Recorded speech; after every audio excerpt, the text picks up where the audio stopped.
Cerita dimulai di tempat di mana langit sudah berubah menjadi merah. Seluruh sekelilingnya berantakan, dan ada seorang pria yang tertusuk dengan senjata yang sangat besar.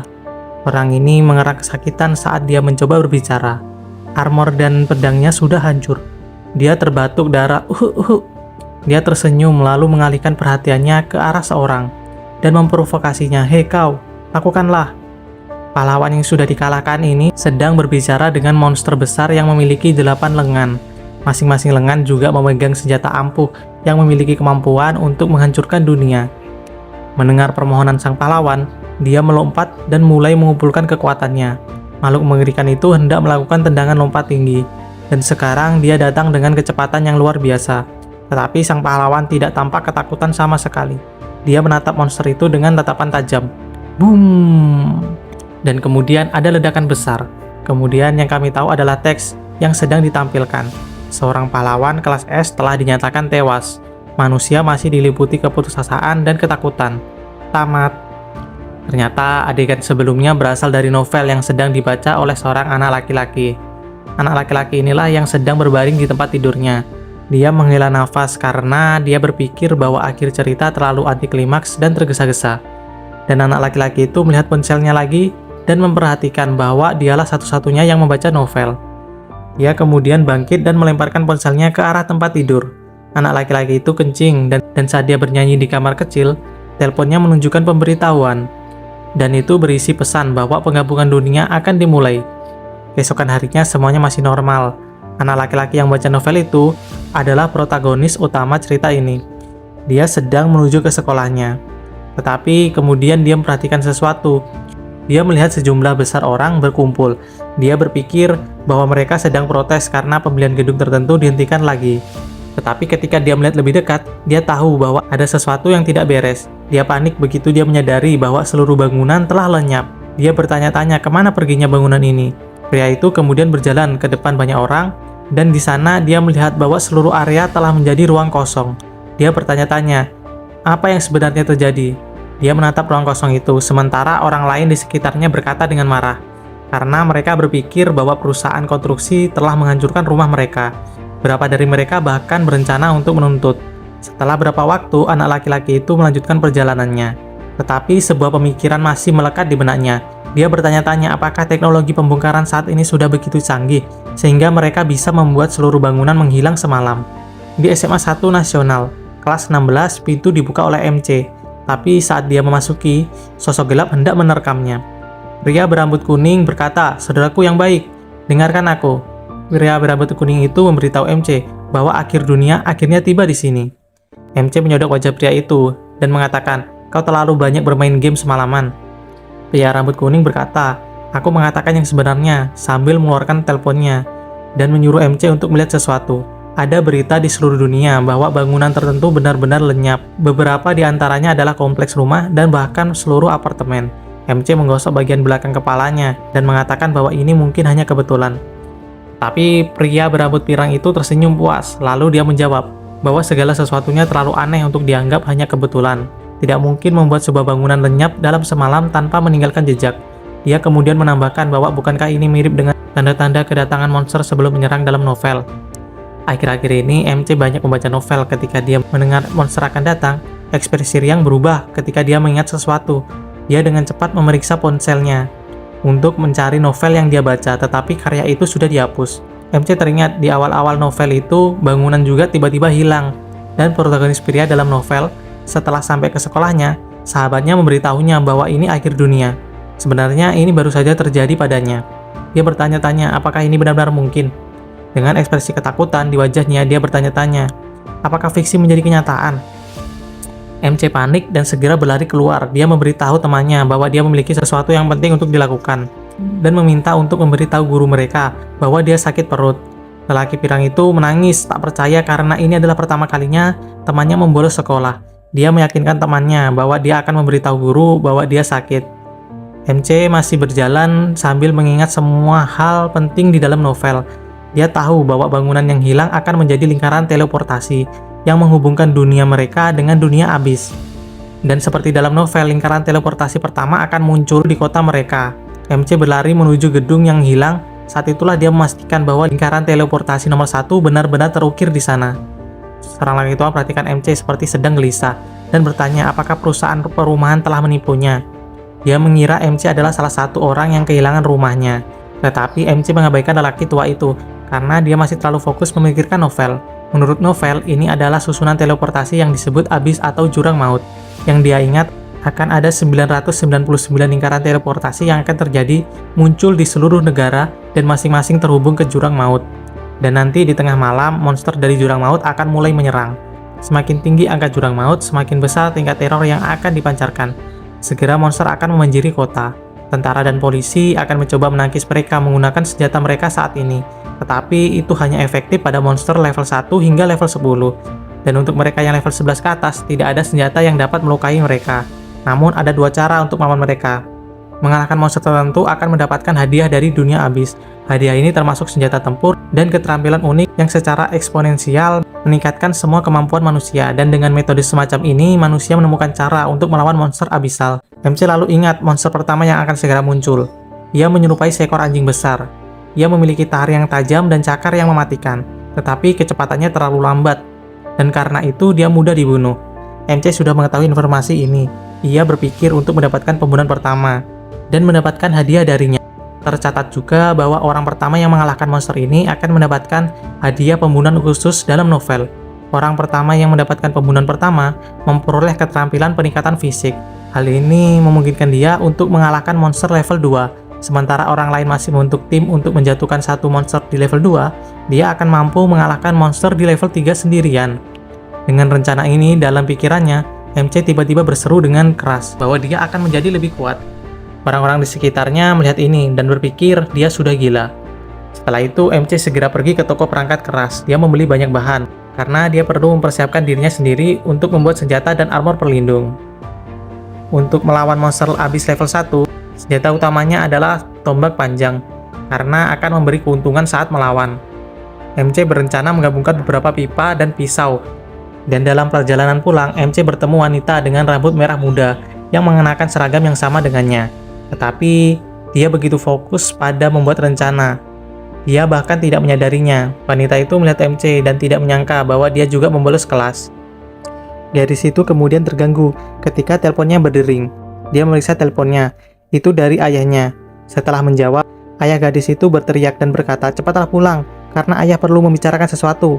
Gadis itu sambil melihat MC, dia berkata, "Aku tahu, aku akan pulang." Setelah itu cerita berganti ke MC yang sekarang di rumahnya dan mulai membuat sesuatu dari bahan yang dia beli. Dia membuat baju besi lusuh. Dia berpikir bahwa ini lebih baik daripada tidak sama sekali. Yang berikutnya adalah senjatanya. Dia hanya menempelkan pisau di ujung pipa. Dia masih merasa gugup tetapi dia yakin semuanya akan baik-baik saja. Pukul 23.40, MC berjalan menuju tempat lingkaran teleportasi nomor 1. Dilengkapi dengan baju besi dan senjatanya. MC melihat bahwa tidak ada orang lain di sana. Dia mendekati pusat dan mencatat bahwa kurang 20 menit sebelum tengah malam. Berapa menit kemudian, hanya tersisa 5 detik sebelum monster pertama menyerang, MC mulai menghitung sisa waktu. Dia mengambil posisi bertarung. Dia menguatkan diri karena dia sudah merasakan tekanan kuat di area yang mulai bersinar warna merah. Suasananya juga berubah. Lingkaran sihir besar muncul dan hampir menelan area memancarkan cahaya terang yang sepertinya mencapai langit. Hal yang sama juga terjadi di tempat lain, di mana lingkaran teleportasi berada. Di sini adalah awal dari invasi monster abyssal ke seluruh dunia. Padahal MC sudah menduganya, tapi dia masih kewalahan dengan pemandangan ini. Monster yang terlihat seperti anjing besar benar-benar muncul di hadapannya, sehingga dia yakin bahwa ini benar-benar monster abyssal. Sementara makhluk itu mendekat, MC ingat bahwa di novel kelemahan makhluk ini adalah di area samping. Dia hanya perlu menusuk di sana. Dia mencoba yang terbaik untuk menenangkan diri, karena bagaimanapun ini adalah pemburuan pertamanya. Mereka saling menatap. MC berencana untuk membunuh dengan satu pukulan. Monster abyssal itu berlari menuju MC. Dia tahu itu akan datang, dan pada detik terakhir, dia berhasil melompat ke samping dan menghindari serangan itu. Tahu bahwa ini adalah satu-satunya kesempatan untuk mengalahkannya, jadi dia mencengkram senjatanya dan berteriak, "Mati!" MC berhasil mendapatkan serangan ke monster abyssal. Tombak itu berhasil menusuk hingga darah bercucuran. Tubuh monster itu mengerang, dan setelah beberapa detik, tubuh monster itu jatuh ke tanah. MC bertanya-tanya apakah sudah mati. Dia kemudian teringat, di novel, hadiah membunuh monster abyssal adalah item drop, tapi itu tidak muncul. Jadi itu hanya berarti satu hal. MC lalu tersenyum. Dia tahu monster abisal itu hanya berpura-pura mati, dan dia menunggu MC agar mendekat untuk bisa menyergapnya. MC menjaga jarak di antara mereka, dan hanya menunggu monster itu mati perlahan. Monster jurang itu tahu rencananya tidak berhasil, jadi dia mencoba berdiri lagi, tapi ternyata sudah terlambat. Dia sudah kehilangan banyak darah. Monster itu kemudian menghilang, dan kemudian dia menjatuhkan batu abisal. Sebuah senjata dan sebuah sistem juga muncul. Dia mengucapkan selamat kepada manusia pertama karena MC adalah orang pertama yang mengalahkan monster itu. Dan untuk hadiahnya, dia menerima jiwa dari Lone Wolf. Ekspresi MC semangat, usaha, dan kerja kerasnya benar-benar membuahkan hasil. Sistem lalu menanyakan apakah dia ingin menggunakan jiwa Lone Wolf. MC segera mengaktifkan. Drakaura muncul, dan jiwa Lone Wolf memasuki tubuhnya. Tubuh MC menyerap jiwa Lone Wolf. Siluet manusia serigala besar juga muncul di belakangnya. Setelah itu MC meraung seolah-olah dia baru saja mendapatkan kekuatan baru. Aura gelap sudah mengelilinginya, membentuk bola, dan kemudian menelan MC. Beberapa detik kemudian MC muncul, kekuatan barunya juga terlihat jelas di auranya. Sistem kemudian memberitahu dia bahwa dia telah berhasil menyerap jiwa Lone Wolf. Efeknya adalah peningkatan fisik tubuh yang meningkatkan kekuatan dan daya tahan sebanyak 10 kali, dan peningkatan kemampuan refleks yang meningkatkan refleks sebanyak 2 kali. Segera setelah itu dia menyadari bahwa perolehan bakat telah berakhir. MC ingin menguji kekuatan barunya. Dia menjentikan lengannya ke tanah, dan itu menciptakan penyok kecil. Dia sangat senang karena itu bahkan tidak menyakitinya sama sekali. Untuk mengujinya lagi, MC mengumpulkan lebih banyak kekuatan. MC mengumpulkan lebih banyak kekuatan di dalam tinjunya, dan membuat ekspresi serius. Pukulannya mendarat, dan mengakibatkan ledakan yang tercipta. Seluruh area dipenuhi debu. MC berpikir dia sangat kuat. Setelah itu dia mengalihkan perhatiannya kembali ke item drop monster. Dia bertanya-tanya seperti apa efek batu abisal tersebut. MC mengambil dan memakan batu itu. Matanya bersinar dan dia langsung tahu apa yang dia dapatkan dari batu itu. Itu adalah keterampilan sistem luar angkasa level 1. Itu seperti tempat penyimpanan di mana dia bisa menyimpan benda dan mengawetkannya. MC agak kecewa. Dia bahkan memberi label itu sebagai kotak penyimpanan. Untuk mengubah suasana hatinya, MC melihat senjata yang dia dapatkan. Ini adalah senjata level 1 yang disebut Pedang Dewa Pemburu. Dia dapat meningkatkan kekuatan fisik sebanyak 2 kali dan memiliki efek khusus yang menguras vitalitas target sebanyak 1% per detik. MC kagum karena bahkan memiliki efek pengurasan vitalitas terus-menerus pada musuh.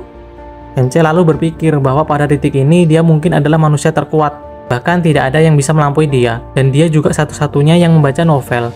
Dia juga ingat bahwa tahap kedua akan terjadi dalam 3 hari. Dia menantikan hadiah apa yang akan dia dapat. Kemudian keesokan harinya di sekolah, semua siswa berbicara tentang sinar cahaya aneh yang terus muncul tadi malam. MC juga disambut oleh teman pirangnya yang berlari ke depan untuk memeluknya. Tetapi karena refleksnya sudah membaik, dia dengan mudah mengelak. Hal ini membuat temannya lalu langsung berkomentar bahwa ada sesuatu yang telah berubah pada dirinya. MC mengalihkan pandangannya hanya untuk menyembunyikan ekspresinya. Pirang itu melanjutkan dan berdiri, dan bercerita ke MC tentang monster yang muncul di seluruh dunia. Dia bertanya-tanya, apakah ini benar-benar akhir dunia? Dia bahkan menambahkan bahwa fenomena ini terjadi di luar negeri. Orang-orang yang mengunggah videonya ditangguhkan. Untungnya dia berhasil mendapatkan beberapa di antaranya. Dia menunjukkan bahwa ada orang asing yang mengungkapkan informasi monster keluar dari fondasi sebuah bangunan yang telah menghilang. Video itu juga menunjukkan bahwa sesuatu terjadi ketika monster itu dikalahkan. MC berpura-pura tidak tahu apa-apa tentang itu dan bertanya kepada temannya si Pirang. Pirang itu mengungkapkan bahwa menurut orang asing, hadiah dijatuhkan dan kemudian dia mendapatkan kemampuan kilat. Kemudian dia bertanya pada MC apakah dia bisa pergi menemaninya lain kali, sehingga mereka juga bisa mendapatkan beberapa kekuatan. Dengan permohonan yang penuh tekad, MC hanya menepisnya dan menepuk bahunya dan berkata, "Baiklah." Kemudian pada hari itu, guru kelas dia sedang membahas rumor yang beredar, itu tentang sinar cahaya misterius. Dia mengingatkan murid-muridnya untuk tidak mudah mempercayainya atau memposting ulang dan berhati-hati karena mereka menggunakan internet. Untuk saat ini, dia ingin mereka hanya fokus pada ujian yang akan datang. Setelah mendengar ini, MC mencemooh dan berkomentar bahwa dalam 3 hari, mereka tidak akan menyebut ini rumor lagi. Komentarnya kemudian didengar oleh temannya. Orang ini menjadi lebih waspada terhadapnya. Seiring berjalannya waktu, dan bel berbunyi. Sebelum meninggalkan ruang kelas mereka, guru mengingatkan mereka untuk meninjau tentang ujian lagi. MC berpikir bahwa akhirnya semuanya telah berakhir, tapi kemudian dia disela oleh teman pirang yang mendatanginya dengan ekspresi serius. Orang ini mengungkapkan bahwa dia memiliki sesuatu untuk ditanyakan ke MC. MC mengusap bagian belakang kepalanya. dia berpikir dia dalam masalah. Keduanya lalu melanjutkan pembicaraan di dekat lapangan. Temannya bertanya, "Jadi apakah ada sesuatu yang ingin kau sampaikan kepadaku sebelumnya?" MC ragu-ragu sejenak. Orang ini kemudian menangis dan hendak melarikan diri. Karena dia terluka, sahabatnya menyembunyikan sesuatu darinya. Kemudian dia menoleh lagi ke sahabatnya dan mengatakan bahwa dia berpikir mereka berteman. Ini juga saat dimana nama pria pirang itu disebutkan, namanya adalah Taketo. MC ingin memberitahu informasi ini nanti, tapi karena sudah begini dia tidak punya pilihan. MC menyuruh Taketo untuk menyimpan rahasianya. Taketo menjawab dia bisa mempercayainya dan rahasianya akan aman bersamanya. MC meminta sahabatnya untuk mengawasinya dan tidak berkedip. Dengan jentikan jarinya, MC mampu memotong ujung beton. Taketo dengan mata terbengalat tak percaya MC dapat melakukan itu. Kemudian MC mengungkapkan bahwa dia mendapatkan kekuatan ini setelah dia mengalahkan monster kemarin. Taketo mengambil 2 usapan tangan sahabatnya karena dia masih kagum dengan itu. Interaksi ini kemudian dilihat oleh wanita yang sama melihat MC ketika dia bolos. Dia memasang ekspresi ketakutan dan bertanya-tanya apakah mereka berdua benar-benar menggoda satu sama lain saat di sekolah. MC memberitahu tentang detail kemunculan monster jurang berikutnya ke Taketo. MC berencana untuk membantu sahabatnya membunuh monster agar dia mendapatkan keterampilannya sendiri. Taketo masih ragu-ragu dan bertanya pada MC, apakah ini baik saja baginya. MC mengkonfirmasinya, dan sebagai gantinya rahasia mereka seharusnya hanya ada di antara mereka berdua. Hari yang berlalu dengan cepat. MC sekarang dalam perjalanan kembali ke rumahnya. Dia ingat bahwa dalam 3 hari monster akan muncul di lokasi konstruksi yang ditinggalkan, yang berjarak 30 km jauhnya. Tapi kali ini akan sedikit berbeda, akan ada 2 monster yang muncul bersamaan. Dan salah satunya tampak seperti monyet. Kecepatan dan cakarnya yang tajam akan menjadi masalah. MC tersenyum ketika mengingat kelemahannya. Status pertahanan monyet itu sama seperti bayi monyet di bumi. Sementara yang lainnya adalah monster abisal yang tampak seperti gorila. Meskipun lambat, pertahanan dan serangan kekuatannya sangat tinggi. MC dengan wajah sombongnya, dia tahu dengan kekuatannya yang sekarang, dia sudah melebihi 2 monster itu. MC berpikir, dia bisa mengambil salah satu dari mereka dengan instan, lalu membiarkan yang lainnya dibunuh oleh temannya.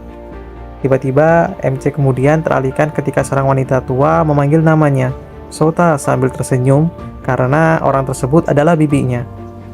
Bibinya meraih tangan MC dan bertanya apakah dia akan pulang ke rumah. Wanita tua itu ingin mengundang MC untuk makan malam di rumahnya terlebih dahulu. Tetapi dengan perilaku aneh itu, MC merasa ada sesuatu yang salah. MC mengira mungkin pamannya datang mengunjungi rumahnya lagi. Bibinya lalu menghela nafas dan berkomentar bahwa sangat tidak mungkin menyembunyikan sesuatu dari Sota. Dia kemudian memperingatkan tentang pamannya yang terus-menerus mengklaim kepemilikan rumah peninggalan ayahnya dan menasihatinya agar MC kabur selagi dia masih bisa.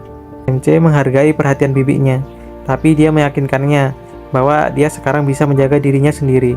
Dan ketika dia berjalan pergi, bibinya berpikir bahwa meskipun hidup Sota sangat sulit, dia tumbuh dengan baik dan kuat.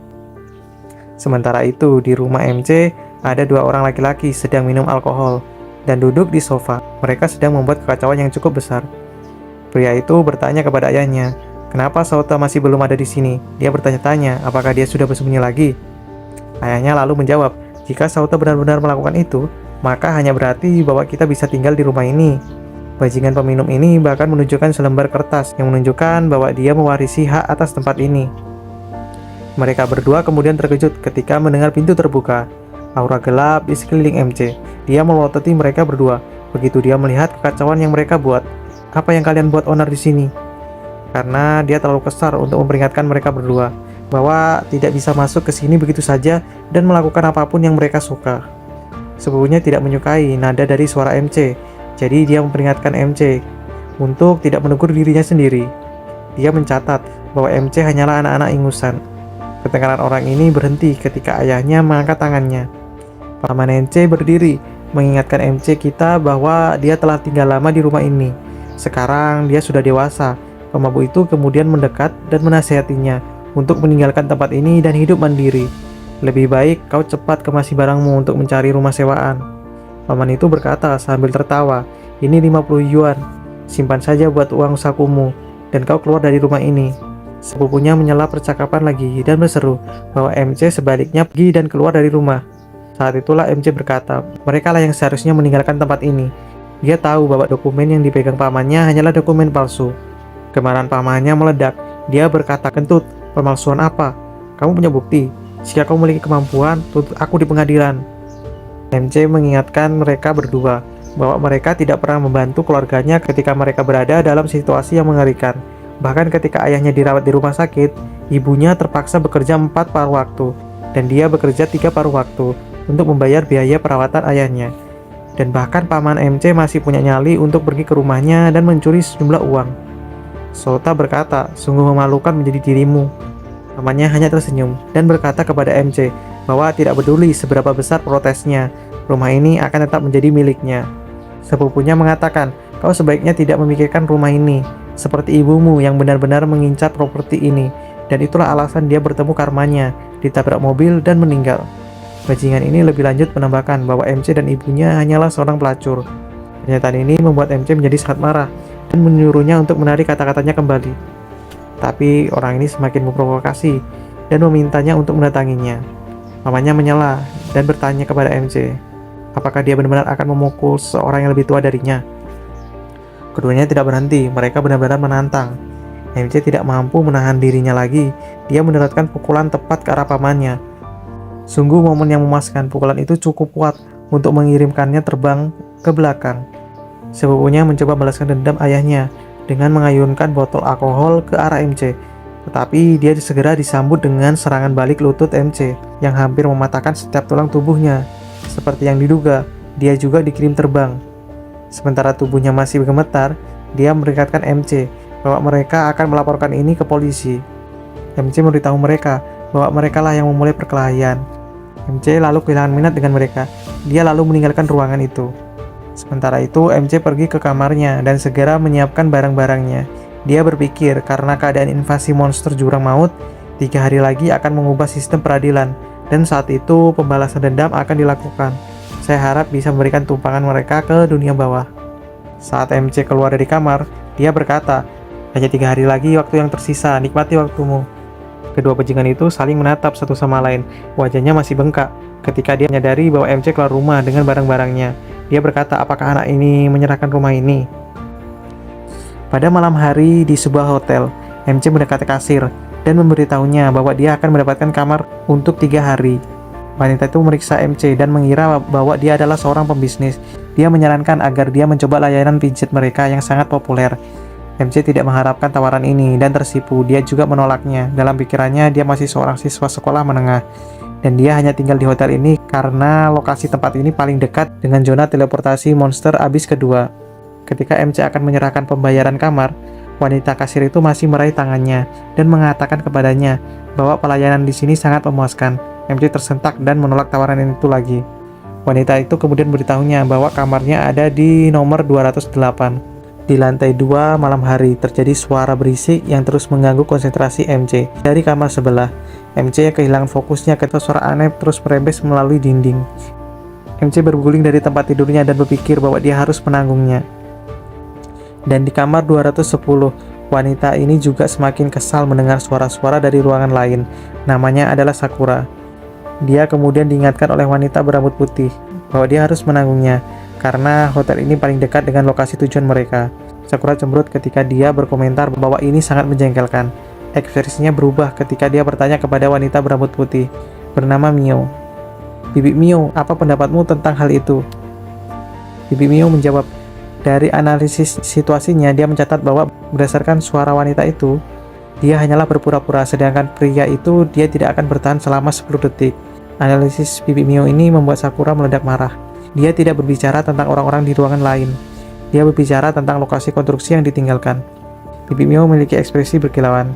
Dia menyarankan agar Sakura membuat segalanya lebih jelas lain kali. Suasana hatinya kemudian berubah muram saat dia menyadari bahwa dunia telah berubah dan satu-satunya cara untuk bertahan hidup adalah dengan mengalahkan monster-monster itu. Dia juga bersumpah bahwa dia akan melakukan segalanya untuk mendukung Sakura dan berharap dia akan segera mendapatkan kekuatan. Sakura tahu pentingnya misi mereka. 2 hari kemudian, di malam untuk pemijahan monster abisal gelombang kedua datang. Masih ada 30 menit lagi, tapi 2 siluet sudah terlihat di area tersebut, yaitu MC dan Taketo. Taketo masih gemetar karena dia berjalan di sepanjang lokasi konstruksi yang ditinggalkan. MC meyakinkannya bahwa monster tahap 2 ini bukan tandingannya. Yang perlu dilakukan Taketo hanyalah tetap berada di belakangnya. Sahabatnya bertanya lagi, apakah Sota benar-benar percaya diri tentang mengalahkan mereka? Taketo berkata, jika kau dalam bahaya, kau cukup. NC menjawab, jangan khawatir, semuanya akan baik-baik saja. Taketo melanjutkan, kau cukup pancing monster itu menjauh dan biarkan aku lari. Cih, kau benar-benar, ucap Sota. Setelah beberapa saat, Sota memeriksa teleponnya untuk memeriksa sisa waktu. Taketo bertanya kepada MC, apakah akan ada orang lain yang mencoba mengalahkan monster tersebut? Dia meyakinkan temannya, jangan khawatir. Sota berpikir bahwa dalam novel, orang yang ingin berburu monster belum muncul, karena monster ini akan mengamuk di kota dan menyadarkan bahwa telah terjadi perubahan dunia. Jadi ini adalah satu-satunya kesempatan mereka untuk mendahului. Sesuatu kemudian menarik perhatian Sota, dan dia meraih temannya, dan mereka segera menyembunyikan kehadirannya. Ini karena mereka melihat dua wanita tiba di lokasi juga. Taketo mengenali salah satu dari mereka, yaitu Sakura. Sota melanjutkan untuk mengamati keduanya. Dia bingung karena berdasarkan novel, pertemuan ini seharusnya tidak mungkin terjadi. Sesuatu yang krusial kemudian terlintas dalam pikirannya, yang membuatnya mengerti apa yang sebenarnya terjadi dalam novel. Tidak ada yang mengalahkan monster di tempat ini, karena mereka yang berusaha membunuh monster tersebut dikalahkan dan mati. Sementara Miu menepuk bahu Sakura dan mengingatkan bahwa mereka untuk masuk. Taketo memberitahu MC bahwa keluarga Sakura memiliki pengaruh yang besar, sehingga wanita di sampingnya setidaknya seharusnya menjadi bagian dari polisi khusus. Orang ini bertanya-tanya apakah mereka juga mengejar hadiah khusus. Dengan ekspresi serius, Sota mengatakan kepadanya bahwa meskipun wanita-wanita itu melakukannya, dia tidak akan membiarkan mereka mendapatkan hadiahnya. Mio dan Sakura masuk ke dalam kompleks dan melihat tempat teleportasi angka 2. Sakura bertanya-tanya apakah monster benar-benar akan muncul di tempat ini. Mio membenarkan hal ini dan memberitahunya bahwa pada tengah malam makhluk itu akan muncul di tempat ini.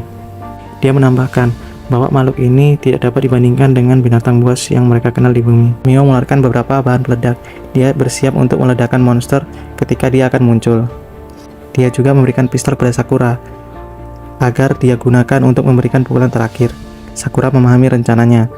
Sementara kedua anak laki-laki itu masih mengamati Mio dan Sakura. Mereka sekarang berada di pagar di atas. Taketo sudah gemetar ketakutan. Sota memberitahunya bahwa dia perlu mengendalikan diri, karena bagaimanapun juga dia menginginkan kekuatan. Beberapa detik kemudian, Mio selesai menyiapkan bom di tempat. Sota melihat ini dan berpikir, karena mereka masih menggunakan senjata manusia, keduanya pasti perlu memperoleh kekuatan khusus.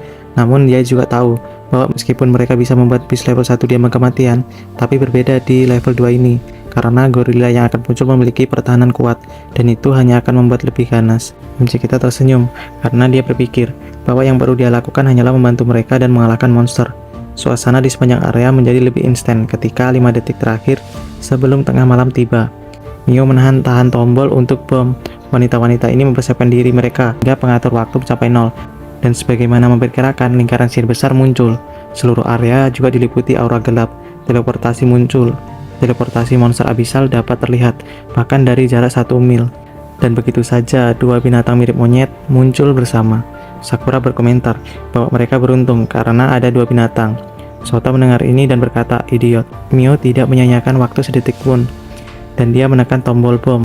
Ledakan besar kemudian terlihat di sepanjang area. Debu menutupi area tersebut, dan Mio memiliki senyuman di wajahnya. Dia menyarankan Sakura untuk menyelesaikan keduanya. Tapi saat asap menghilang, mereka mendengar raungan keras datang dari gorila. Sakura memperhatikan bahwa salah satu dari mereka terjatuh, tetapi yang lainnya bahkan tidak terluka. Monster yang memiliki pertahanan seperti bayi monyet sudah terkapar. Gorila yang melihat ini segera mengamuk ke arah Mio dan Sakura. Ia berlari ke arah mereka. Mio lanjutkan menggunakan senjatanya untuk mengusir binatang yang datang. Tetapi setelah beberapa waktu dia kehabisan peluru. Binatang itu kemudian melanjutkan serangannya. Mio memegang Sakura untuk melarikan diri. Segera gorila itu sudah menyerang dengan tinjunya. Targetnya tidak lain adalah Sakura. Untungnya Mio bisa menyelamatkannya sebelum pukulan maut itu mendarat. Gorila telah menghancurkan beton dan segera mencekram salah satu batu besar itu. Dia melemparkan batu itu segera ke arah Mio, dan kali ini wanita itu tidak punya cara untuk menghindarinya. Mio menerima semua kerusakan, tetapi dia masih berusaha berbicara agar Sakura lari dan menyelamatkan dirinya sendiri. Sakura di sisi lain masih gemetar. Ketakutan telah benar-benar melahapnya. Gorila lalu mengambil kesempatan ini untuk mendekatinya. Wanita ini akan hancur berkeping-keping. Mio berteriak sekuat tenaga, berhenti! Sakura menutup matanya saat dia memikirkan bahwa dia akan mati segera di sini. Dan kemudian ada ledakan keras. Sota meninju gorila dan mengirimnya terbang. Meskipun itu jatuh di dinding beton, monster gorila masih baik-baik saja. Kemampuan pertahanannya benar-benar luar biasa. Tangan MC gemetar, bahkan dengan semua penyekatan fisik itu masih menyakitinya. Sakura tahu jika tidak ada Sota, dia pasti sudah mati. Mio segera bergegas ke arahnya dan bertanya apakah dia baik-baik saja. Sota lalu menyarankan keduanya untuk bergegas meninggalkan tempat ini. Perbedaan kekuatan mereka jelas dan mereka tidak punya cara untuk mengalahkannya. Sakura lalu berbicara dan bertanya mengapa Sota ada di tempat ini. Tetapi MC kami menolak menjawab pertanyaannya. Yang lebih penting saat ini adalah keselamatan mereka, sehingga mereka benar-benar harus pergi dari tempat ini. Dan ketika MC berbicara, binatang gorila itu sudah melompat dan hendak menyerangnya. Tapi MC mampu untuk memblokirnya pada detik terakhir. Dan saat lengan gorila masih berada di dekatnya, MC mengambil kesempatan ini untuk mengambilnya. Dia kemudian berteriak dan mengumpulkan semua kekuatannya. Sota dengan sekuat tenaga melemparkan gorila ke dinding. Setelah serangan ini, dia kelelahan. Dia mencatat bahwa bahkan dengan semua buff yang dia terima, dia masih setara dengan gorila ini. Untuk mengakhiri pertempuran ini, Sota mengeluarkan senjatanya. Tubuh gorila itu masih gemetar karena serangan itu. Jelas, dia mendapatkan beberapa kerusakan. MC menggunakan ini sebagai kesempatannya. Dia berlari ke arahnya dan berhasil mendaratkan serangannya, menusuk gorila di dekat dadanya. Monster abisal itu mengerang kesakitan. Sota lalu menyerangnya lagi, rencananya untuk memberikan kerusakan terus-menerus pada lawannya. Kemudian sistem kemudian mengkonfirmasi kemenangannya, sambil mengucapkan selamat kepada MC karena telah menaklukkan monster abisal. Lalu gorila itu mengeluarkan raungan terakhir sebelum tubuhnya hancur, dan seperti biasa monster yang dikalahkan menjatuhkan batu abisal dan senjata. Mio dan Sakura kagum dengan apa yang mereka saksikan. Mereka juga tahu bahwa batu dan senjata itu adalah hadiah khusus yang mereka incar. Sota tersenyum, dia puas dengan hasilnya. Dia kemudian berseru agar Taketo bergegas turun. Taketo berteriak padanya, dia tidak tahu bagaimana dia harus turun dari langit-langit. Lucunya, Sota berkomentar bahwa temannya benar-benar tidak berguna. MC melompat untuk mengambil Taketo. Dia mencekram kerah bajunya, dan jiwa Taketo hampir meninggalkan tubuhnya. Keduanya kemudian mendekati monyet yang tidak berdaya itu, dan dia menyuruh temannya untuk menghabisinya. Tetapi sebuah suara menyuruh keduanya untuk berhenti. Itu datang dari Sakura. Dia datang untuk berterima kasih kepada MC karena telah menyelamatkan nyawanya. Lalu Bibi Mio ingin mengucapkan sesuatu, tetapi MC berpikir bahwa keduanya hanya mengincar pukulan terakhir dari monyet. Mio kemudian ingin menawarinya kondisi yang sangat bagus. Dia juga menyarankan agar MC mendengarkan dulu, tetapi MC tegas dengan keputusannya. Dia kemudian menyerahkan senjatanya kepada temannya untuk menghabisi monyet lainnya. Taketo lalu mengambil senjata MC, dan begitu saja dia memberikan pukulan terakhir ke arah monster abisal. Lalu batu abisal dan senjata pistol muncul. Sebuah sistem juga memberitahu, selamat kepada manusia ke-166. Melihat ini, Sakura menyarankan kepada Mio agar mereka pergi. Mio memberitahu Sota, bisakah mereka berbicara? Dia juga mencatat bahwa tampaknya informasi Sota lebih akurat daripada miliknya. Mio mengambil kesempatan ini untuk meminta bantuannya dalam pertarungan berikutnya, dan sebagai imbalan mereka akan memberikan Sota apapun yang dia inginkan. Sota berpikir apakah akan menerima tawarannya. Mio menambahkan, dia menjamin dengan keluarga Sakura. MC berkata bahwa dia akan memikirkannya untuk saat ini. Mio senang mendengar tanggapannya dan mengatakan kepadanya jika dia sudah memutuskannya, dia bisa menghubungi Sakura. Setelah itu, keduanya pergi. MC menghela nafas lega.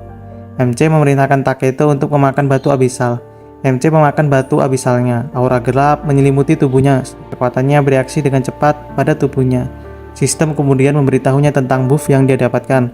Peningkatan efek 10 kali lipat pertahanan tubuh dan 10 kali lipat penguatan serangan, serta peningkatan reaksi tubuh 2 kali dan kinerja tubuh meningkat 10%. MC merasa tubuhnya menjadi lebih ringan digerakkan. Lalu MC melihat Taketo yang merenung sedih.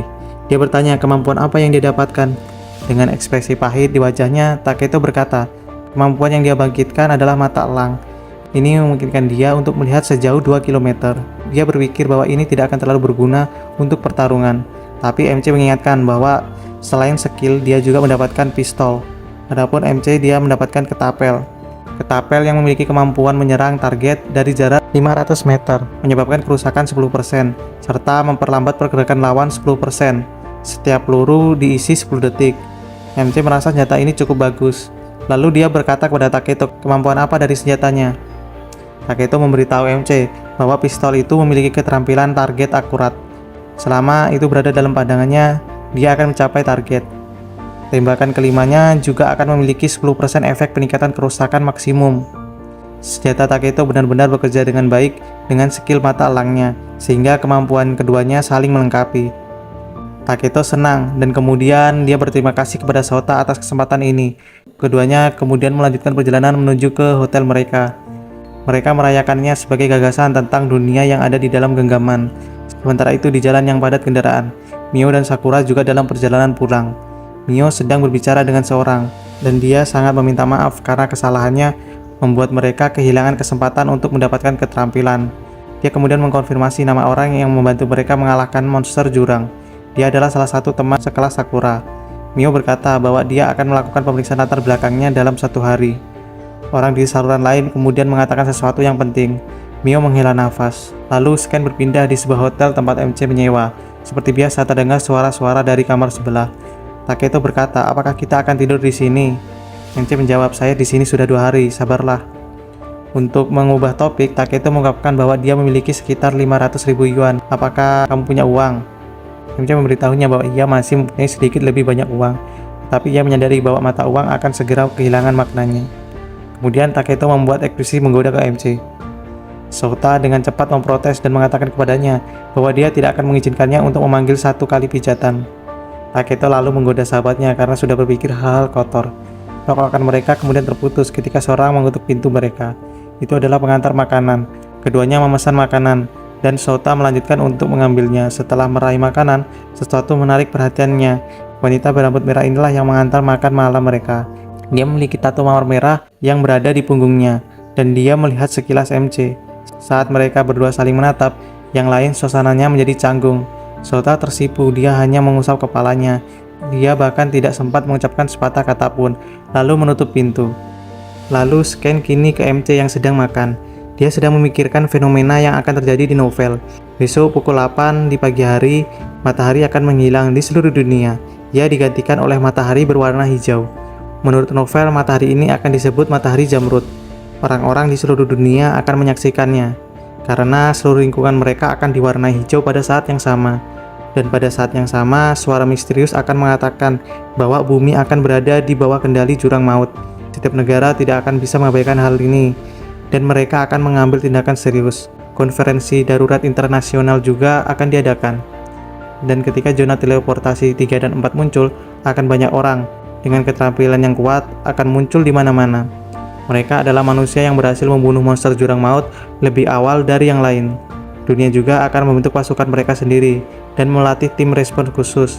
Semua ilmuwan di seluruh dunia juga akan berkolaborasi untuk membuat senjata yang bisa melawan monster jurang maut. Namun pada akhirnya manusia tidak akan menang. Senjata yang disebut canggih ini tidak akan mampu menahan kekuatan monster. Taketo kemudian bertanya kepada Sota, apakah sudah ada banyak orang dengan keterampilan kuat seperti mereka? Dan karena sahabatnya dapat dianggap sebagai orang terkuat di dunia saat ini, Taketo bertanya kepadanya berapa peringkatnya. MC kami mengingat bahwa ada sekitar 200 pengguna kemampuan saat ini, dan untuk memberi peringkat pada Taketo, dia berada pada peringkat 30 teratas. Segera setelah dia menjawab pertanyaan ini, sepertinya MC mengingat sesuatu. Taketo juga terkejut mendengar rankingnya. Dia tidak menyangka akan setinggi itu. Dia berseru bahwa ini benar-benar luar biasa. Kemudian dia menyadari bahwa Sota tenggelam dalam pikirannya lagi. Taketo bertanya, ada apa? Tapi tiba-tiba MC bergegas keluar dan mengatakan kepadanya bahwa dia akan segera kembali. Ketika MC pergi, dia tidak tahu kalau Taketo sudah menebak kalau MC adalah seorang reinkarnator. Dia menangis sedikit ketika dia bertanya kepada Tuhan, mengapa dia bukan orang yang diberikan kesempatan itu. Sementara MC berada di area kasir wanita. Dia bertanya tentang seorang gadis tertentu. Dialah yang dia lihat sebelumnya. Tetapi wanita kasir tersebut mengatakan kepadanya bahwa mereka tidak memiliki karyawan seperti itu. Tetapi ada pekerja lepas yang cocok dengan deskripsinya. Meskipun dia datang dan pergi sesuka hatinya, dia menambahkan bahwa dia juga bertanya-tanya mengapa wanita itu terus datang kembali ke tempat mereka, meskipun orang itu bisa mendapatkan lebih banyak di tempat yang jauh lebih bagus. Wajah Sota menjadi cerah. Sepertinya dia mengkonfirmasi bahwa itu adalah gadis yang dia cari. Wanita kasir itu kemudian bertanya apakah dia mengenalnya. Tetapi MC kami mengabaikan pertanyaannya dan hanya bertanya di kamar mana dia menginap saat ini. Wanita itu kemudian meminta maaf untuk mengungkapkan bahwa dia tidak membocorkan informasi tentang pelanggannya. Tetapi ekspresinya berubah dan matanya melebar segera setelah MC menyerahkan banyak uang. Dengan ekspresi cerah dan baik hati, dia mengungkapkan bahwa gadis yang dia cari ada di kamar 502. Sota mengucapkan terima kasih dan mengatakan kepadanya bahwa jika dia dalam bahaya, dia bisa datang kepadaku. Wanita kasir itu berseru, "Kepada siapa kau mengutuk?" MC kemudian naik lift dan menekan lantai 5. Dan ketika dia dalam perjalanan, dia ingat sesuatu dalam novel. Dunia memiliki 12 pengguna kemampuan yang kuat, yang dikenal dengan nama 12 bintang.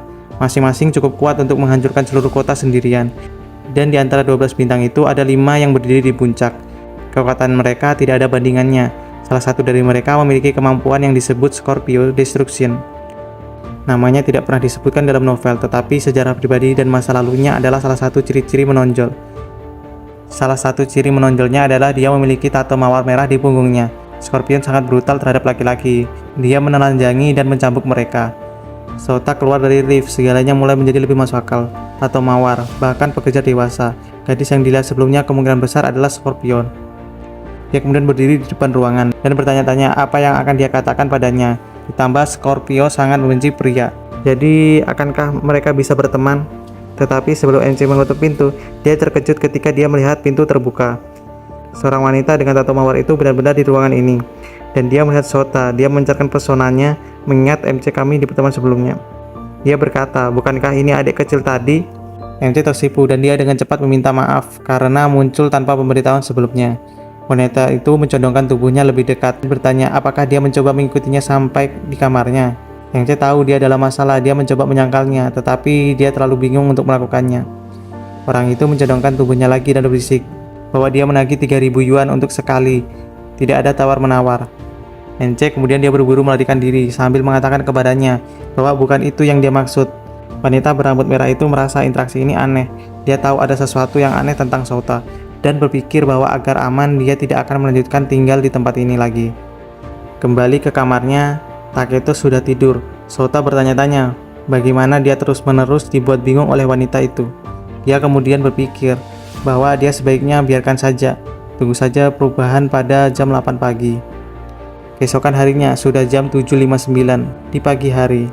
Ketika Taketo bangun, dia bertanya pada Sota, apakah dia masih bisa tidur lagi? Tapi MC memasang ekspresi serius di wajahnya sambil menghadap jendela. Dia memerintahkan Taketo untuk berdiri karena hanya ada 1 menit tersisa sebelum fenomena penting terjadi.